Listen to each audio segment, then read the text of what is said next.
noloshu markay adkaato waxay baraysaa qofka casharo aan la heli karin xilli kastoo sahlan, waana waqtiyo tijaabo ah oo laga yaabo qofka in ay kala tagaan dadkii uu jeclaa. Waxaa laga yaabaa inuu waayo kalsoonidii uu ku qabay naftiisa, isla xaaladaas uu ku jiro waxaa laga yaabaa inuu dunidu ka egto meel cidla ah. Laakiin run ahaantii nolosha adag saaxiib lama noqon doonto, maxaa yeelay ma ogolo inaad dareento deganaansho. Waxay kaa rabtaa inaad kororsato adkaysi, fahan iyo niyad adag. Nolosha adag waa imtixaan qof walbana wuu mari karaa, waana markii aad la kulanto cudur, baahi, murugo iyo shaqo la'aan, ama waqtiyo kugu reeba raad dheer oo sii jiri doona. Mararka qaar waxaa laga yaabaa in dadku kugu dhow ay kugu fahmi waayaan xaaladaada, taas oo noloshaada ka dhigaysa mid sii culus. Qofna ma jecla inuu wajaho dhibaato, balse markay timaado waxaad ogolaataa in nolosha adag aysan ahayn mid kuu macaan marka aad tabaryar tahay. Mararka qaar waxaa laga yaabaa inaad dareento nolosha adag inay kugu qasbayso kelimad inaad la qaybsato. Saaxiibo badan ayaa kaa tegi doona, kuwo kalena waxay noqon doonaan kuwo muuqda, balse waxba kuuma qaban doonaan. Waa markaas marka aad baran doonto in aan qof kale noloshaada u noolayn, inaad noloshaada ku tiirsanaato, iyo inaad adigu noqoto tiirka noloshaada.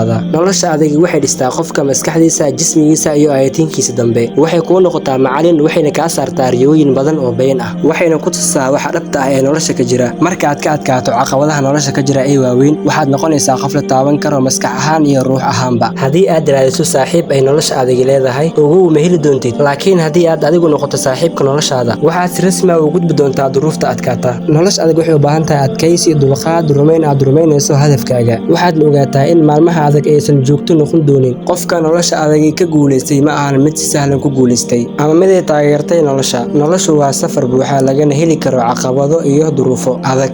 Markii aad la kulanto waqtiyo adag, waxaa muhiim ah inaad ku tiirsanaato naftaada, adkaysigaaga iyo go'aan qaadashadaada. Saaxiibtinimada dhabta ah ma timaado markii aad ku jirto dhibaato, laakiin waxay kugu dhistaa kalsooni iyo ixtiraam joogto ah. Mar kasta oo ay nolosha adag kugu timaado, waxaa lagaaga baahan yahay inaad barato sida loo dulqaato, loo adkaysto, loona kobciyo xirfadahaaga. Qof kasta oo aan diyaar u ahayn inuu ku garab istaago waqtiga adag ma noqon doono saaxiib dhab ah. Sidaa darteed xusuusnow, nolosha adag waxay muujisaa qofka dhab ahaantii ku garab istaagi kara.